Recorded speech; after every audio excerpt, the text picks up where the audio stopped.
but he's still a young player. There's still an opportunity for him to progress as a player. If all of a sudden one of those two guys turns into a competent safety, could be either one, either or, and then you have Anthony Harris as a veteran who you know what you have. It's not great, it's not terrible. Then you're like, okay, I can live with that. I'm with you. I'd still like an improvement, and maybe they'll be able to swing something with the trade, or as we get closer to the season, maybe they get into training camp and they have a Ronald Darby moment.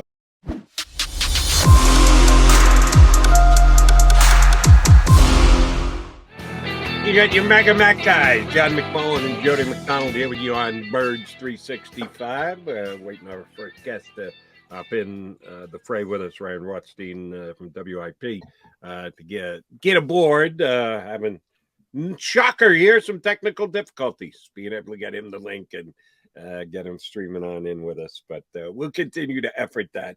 While we wait for Ryan, I do want to hit you with this, John. I forget whose article I was reading. I don't know if it was on Inside Eagles or Eagles Wire or whatever. But one of the guys mentioned that, and the Eagles favorite in the NFC East. And I said, no, that's not the case. So I checked a couple of different sites. I use Parks as my wagering outlet. And Parks had the Cowboys to win the NFC East this year at plus 130. The Eagles at plus 180, and the Commanders and the Giants thereafter. So the Eagles have narrowed the gap from the end of the season when both teams made the playoffs and were eliminated one game in. I get off on my own tangents and my own questions. Which was more painful for a fan base? The way the Eagles lost to the Bucs, not good, ugly, out of it by halftime, or the way the Cowboys lost, had the chance, all they had to do was get up, spike the football, they get one last play. Which would you say was more painful for the fan base, the way the NFC East teams lost, Dallas or Philadelphia?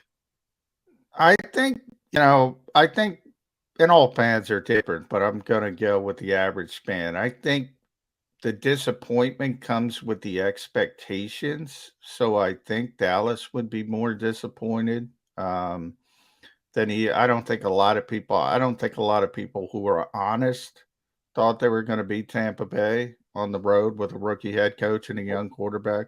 There were a lot. I know what you're saying, Jody. We had that discussion. A lot of people said, I want Tampa Bay. Give us Tampa Bay. Please let us play Tampa Bay. How'd that work out for him?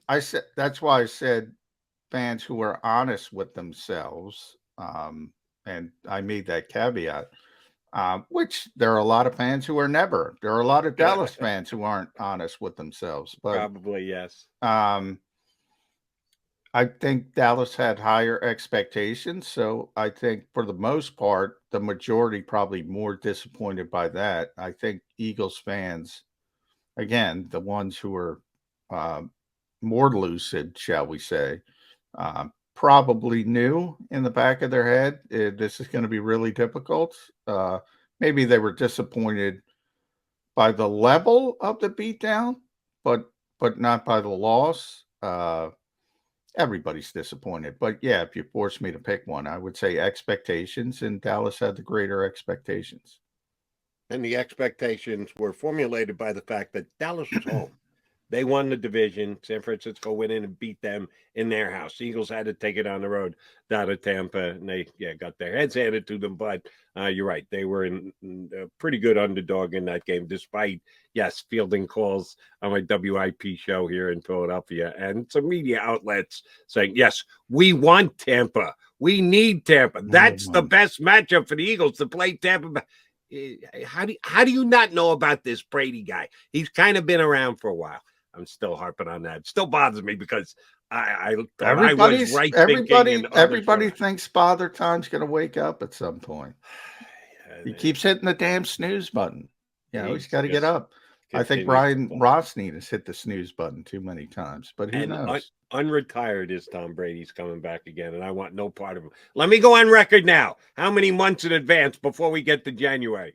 If I'm an Eagle fan, I don't want any part of Tom Brady in the postseason, okay? Stay the hell away from Tom Brady. Take your chances against everybody else. But before we got off on a tangent, my point was the Eagles aren't the favorite in the division yet. And I No, checked not yet.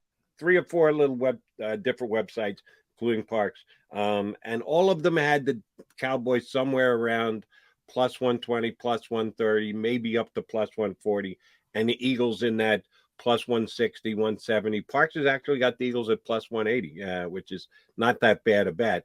At the start of the offseason, after both teams were eliminated in the postseason, they put up the odds as soon as the season ends. Super Bowl wins, Rams win. You can start to bet the 2022 season. The divide between the Cowboys and the Eagles was certainly greater than it is now. I think there's no question the Eagles have had the better offseason, made more moves to improve their roster. So I would say I know the odds have shrunk on the Philadelphia Eagles. Is that enough? Has Howie done enough this offseason? Because the difference between the two teams was what it was. They played twice last year. Truth be told, they only really played once last year because the last game doesn't count for me when you are starting your JV squad and tell the varsity, we're putting you into protection mode. Yes, Arch Denot has a lot to say about who does or doesn't play or how much the Eagles do or don't play. They do like to protect their players, and they sure as hell showed that last year in the last game of the regular season. So they only played once, and yeah, the Eagles got their tails kicked, and they did finish 3 games behind the Cowboys in the division. So it's understandable that the Cowboys were going to be the favorite coming into this season. Did Howie Roseman close the gap enough in your eyes, in Eagle fans' eyes, that they couldn't catch the Cowboys, but they've gotten pretty darn close? Is that enough? Yeah, I mean, I think Howie's done his job. I really do. I think he's improved this team to the point where what this is how I'll describe it, Jody. I will not be surprised if they beat the Dallas Cowboys and win this division. Doesn't mean they're favorites. I mean they're very close, and if things break their way, they could easily win this division. We always talk about list. It's list season. Everybody's doing their list. When you weren't here yesterday, I leaned on that a lot, and now we have, tier 1 offensive line from the 33rd team. Now Pro Football Focus says number 1 offensive line in the NFL. Number 4 wide receiver group in the NFL, according to PFF. Whoa. Yeah. Top 2 or entire roster? No, top positional groups. I'm just the latest ones. They were number 4 at wide receiver. Really? Think about that. This team hasn't had a 1,000-yard receiver since Jeremy Maclin, whatever year that was. Do you buy in that, or is that a little high? No, it's a little bit high, but it's all in relation to Domino getting AJ Brown, who's proven commodity in this league, and all of a sudden Devontae Smith isn't your number 1; he's your number 2, and all of a sudden Quez Watkins, the domino effect. It does look good on paper. The offensive line, look, if they're not 1, they're 2. If they're not 2, they're 3. I mean, they're up there. You could do this with their defensive line. It's going to be top 5 because of the depth and all the ability they have up front. And you add Jordan Davis to the mix, and even Hassan Reddick, because I'm counting edge rushers as defensive linemen. Linebacker. No, it's not that high, but it's the deepest it's been in Philadelphia for years and years and years. The cornerbacks. Yeah, you might wring your hands about depth, but the top 3, the starters, that's top 5 in the NFL. I believe that. Tight end, again, you might have issues with depth. Yeah, top 5. Yeah, damn right. They're pretty good. They're pretty good from top to bottom, from 2 through 52. Number 1 quarterback, both on the field. He's number 1. He's quarterback 1, and he's the most important player on this team. Is he good enough to close the gap on Dak Prescott to be close enough to that level of play to get the Eagles over the hump in the division. That's everything about this season is about Jalen Hurts because the Eagles are good enough from 2 through 52. Are they good enough at quarterback? Still a lot of uncertainty there. The quarterback is the biggest question mark because it is quarterback that we're talking about. The other position where I'm going to have questions, sorry, not going to change. Well, safety, yeah. Yeah, is safety. Yeah. Because if you go through every move that the Eagles made this offseason, the only place where they went backwards, that they didn't add a potential piece. And some of them are because they're draft picks. You don't know exactly how much they're going to give. It's nice to be able to put a resume on a guy and say, here's what he brings to the table. And the resume of a college player isn't the same as the resume of a pro player. They didn't upgrade at safety. Defensive line, sure. They're bringing Jordan Davis, and you're counting Hassan Reddick as a defensive lineman. If that's the case, then they upgraded mightily. Linebacker, they upgraded. I think Kazir White is an upgrade. Nakobe Dean is what he is as a rookie, but I think he's going to step in and play. Cornerback, they went out and got Bradbury. Offensive line, you can even say that they added some because Jurgens was a second-round pick. I don't know how much he's going to play. They're getting Isaac Seumalo back from injury. I think they upgraded on the offensive line. Tight end, you're right. Is Greg Calcaterra an upgrade? He was a draft pick that was put into the mix. So even if it's a small upgrade, it's an upgrade. And wide receiver is the major upgrade with A.J. Brown. What'd they do at safety, John? Nothing. But I will say this. You do two things. One, you can't have everything. Everybody's got holes. You can pick. We can do this with whoever you want to look at it. We can do it with the Rams all the way down to 32. We can pick out the holes of every team. You're never going to have a perfect roster. And the second part is what I said about the spring in the first segment, Jody, player development. Marcus Epps is a young player. All right. What if he develops? It won't take a lot of development. I already think personally, me, I already think he's their best safety now. A lot of people don't agree with me. A lot of people think Anthony Harris is better. A lot of people think Rodney McLeod was better. I think he should have been starting last year, Marcus Epps. And we'll see who's right and who's wrong. But player development, as I said, is real. And then Kayvon Wallace. Now, to a certain degree, I don't have nearly as much confidence in Kayvon Wallace as Marcus Epps, but he's still a young player. There's still an opportunity for him to progress as a player. If all of a sudden one of those two guys turns into a competent safety, could be either or, and then you have Anthony Harris as a veteran who, what you have. It's not great. It's not terrible. Then you're like, okay, I can live with that. I'm with you. I'd still like an improvement. And maybe they'll be able to swing something with a trade or, as we get closer to the season, maybe they get into training camp and they have a Ronald Darby moment and they say, after they look at the safeties for the first couple of weeks and they say, okay, this just isn't good enough. We have to do something. There's still an opportunity for that to happen. But I do think there's young players with some upside at least. Last year, in many ways, I was a little bit more disappointed because it was sort of like they were relying on the aging veteran descending players who you knew. All right, they knew what to do. Fundamentally, they're sound, but they don't have it from an athleticism standpoint anymore. At least they're getting the new blood into the mix. And we'll see if it works. We'll see if the younger guys can improve. If they can't. Did you consider Rodney McLeod that type of player that you just described descending? Oh, yeah. I mean, Rodney's a great guy, but I mean, he's 32 years old. He's got 2 ACLs over the past 3 years. in a lot of ways, you look at the contract he got from Indianapolis, that tells you all you need to know. It's essentially making a little bit more than a veteran minimum. I mean, he's making less than Anthony Harris.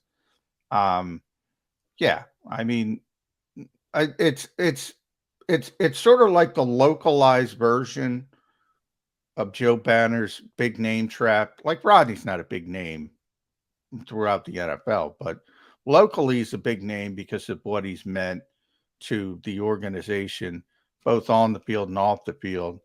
And he's been a very good player. But I always say time moves really, really quickly in the NFL because he was, you know, good during the Super Bowl years and the playoff years. He's not that same guy today. And I think the Eagles, I said it in the offseason. I think the Eagles should have moved on from both of them, Rodney and Anthony, to be honest. Um, they certainly had to move on from one of them, and they made their decision. All right, so let me ask you this, and I don't remember ever asking you this before this exact way. Should have, but if you've already answered this question on a previous Birds 365, we doubled down and go back to things many an occasion.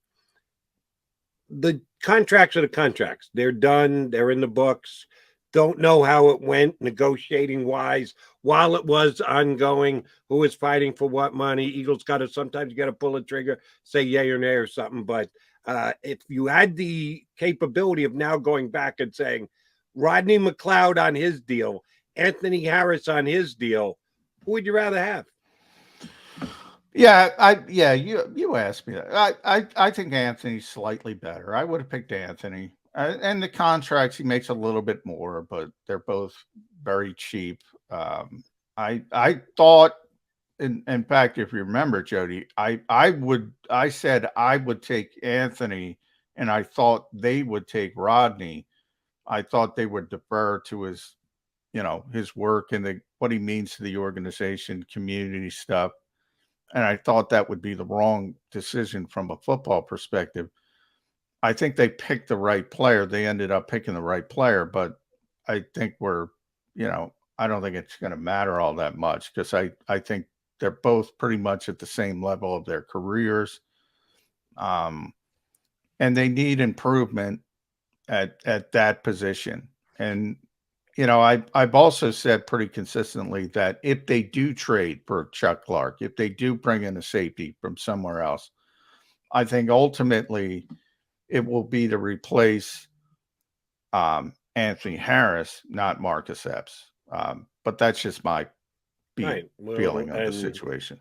I know I'm going to annoy Eagle fans because I'm sounding like a broken record. It would be nice if they actually had on-field time to judge things like who actually is the better safety within their team right now, a Marcus Epps or a Anthony Harris. But I don't want to get anybody hurt.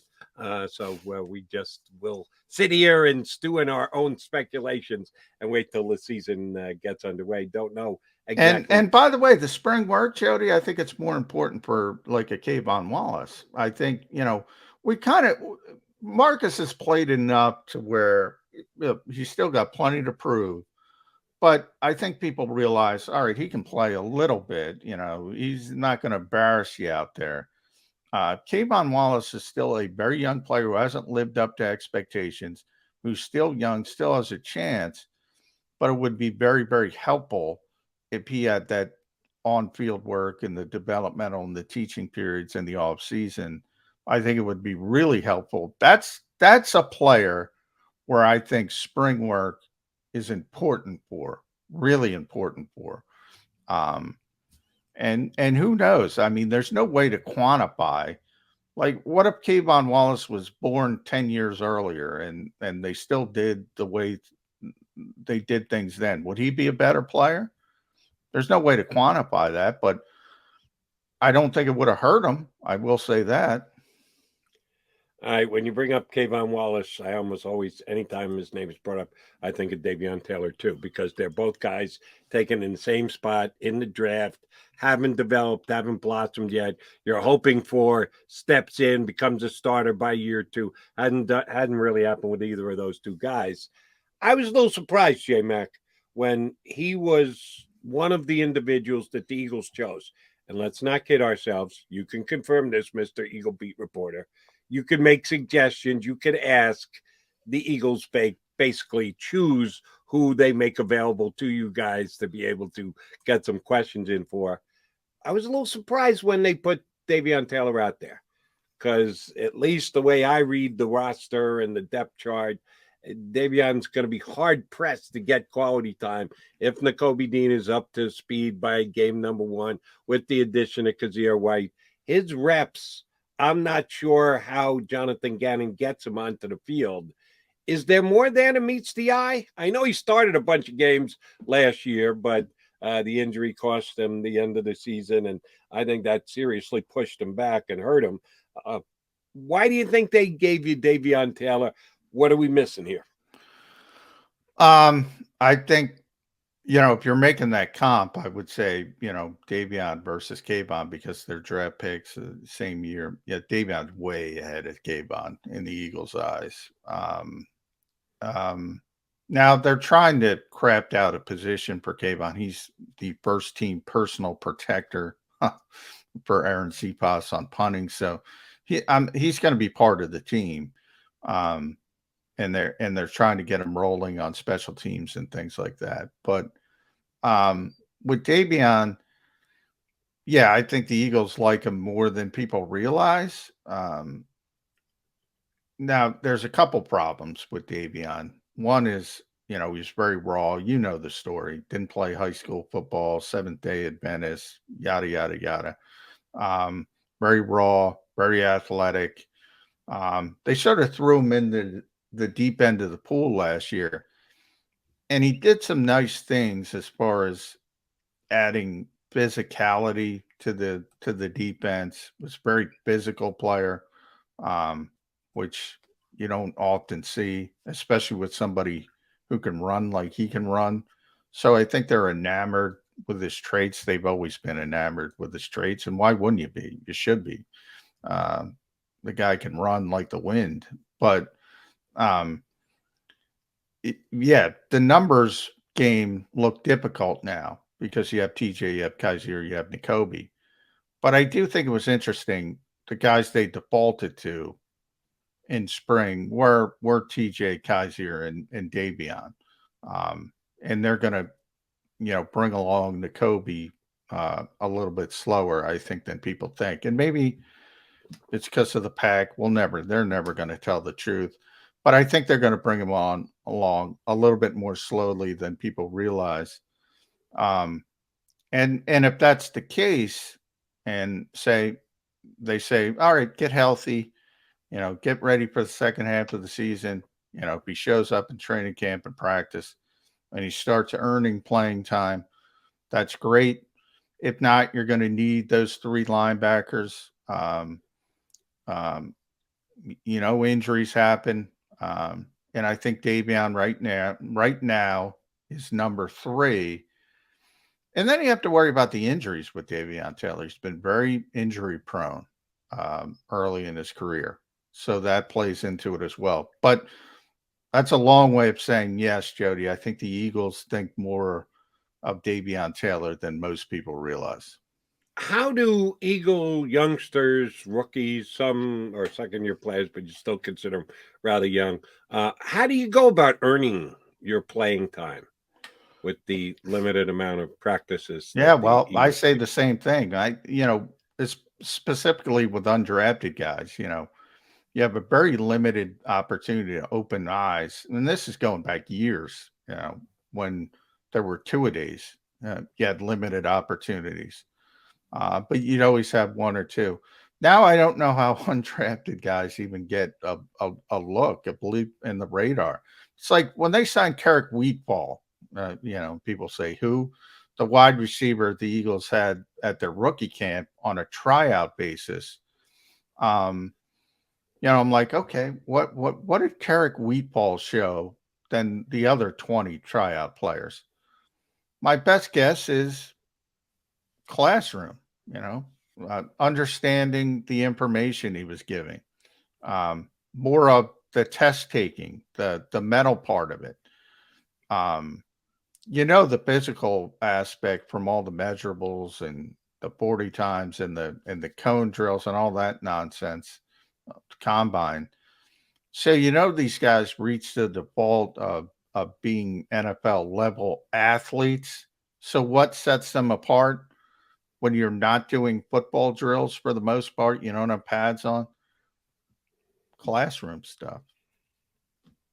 All right, let me ask you this because we started today's show talking about Nick Sirianni and where his position was on the record, off the record, about the amount of practice Eagles are putting in during this offseason. And oh, by the way, we've clipped off a couple of days of our 6-week wait until we get to training camp, which the Eagles are hungry for. I love that quote from a couple people. They're hungry for the upcoming training camp. Okay. I'm not sure that anyone can know that to be a fact, but if you want to paint that picture, go with that narrative, go with it, Eagles beat writers. Sirianni's contribution on things like what you were just discussing, watching a guy in a tryout camp and making the decision as to whether he should be one of the guys who's added as an undrafted free agent to the 90-man roster. He comes in as a rookie coach. Basically, he's doing whatever Howie Roseman tells him to do. Roster moves, who's going to play, whatever else. I think that Nick was heavily influenced on a lot of decisions that were made last year. This year, during the offseason, putting the roster together, getting the 90 into camp, and then doing what has to be done to cut it down. How much more contribution is Nick Sirianni making in year 2 as compared to year 1? I think it's significant. I think Howie listens to the coaching staff, and he's been pretty consistent about that. Look, he constantly says if you're drafting people the coaching staff doesn't like, I mean, you're screwing yourself. I mean, they're not going to use them correctly. They're not. In some cases, they aren't going to use them. Um, I give the example last year because I still close to a lot of people in Minnesota. Rick Spielman and Mike Zimmer sort of divorced and weren't talking to each other. It was sort of like a Doug Peterson, Carson Wentz at the end situation. Um, and he drafted Kellen Mond, the quarterback from Texas A&M, and Zimmer didn't want him, didn't like him, didn't talk to him, didn't, was really unprofessional with a young player. Uh, who knows if he turns into a prospect or not down the road. But there's a perfect example of a GM saying, we need a young quarterback. Let's take a flyer on this guy in the 3rd round. And the coach didn't want him, and the coach didn't utilize him. The coach didn't help him. And you kind of know why things went the way they went in Minnesota, and they both got fired because they were both unprofessional. Howie's very cognizant of understanding that if you're drafting players the coaching staff doesn't want, you're hamstringing both the player, the team, and really your own job because you're good. You're the one whose name is on the draft pick. In a lot of ways, Jalen Reagor was supposedly, if you believe people, the coaching staff's decision. The scouting staff wanted Justin Jefferson. He deferred to the coaching staff. So it's always a delicate balance, but I think the coaching staff has, and mainly the head coach has always had a big imprint on the Eagles and player acquisition.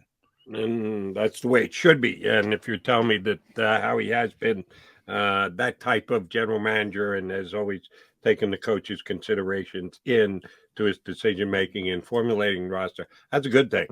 the coach and the general manager have to work hand in hand if you're going to have the ultimate success that you're looking for. All right, he's John McMullen. I'm Jody McDonald. We are your Mac guys. Coming up next hour, E.J. Smith from the Inquirer is going to jump aboard with us. We'll continue to talk birds here on Birds 365.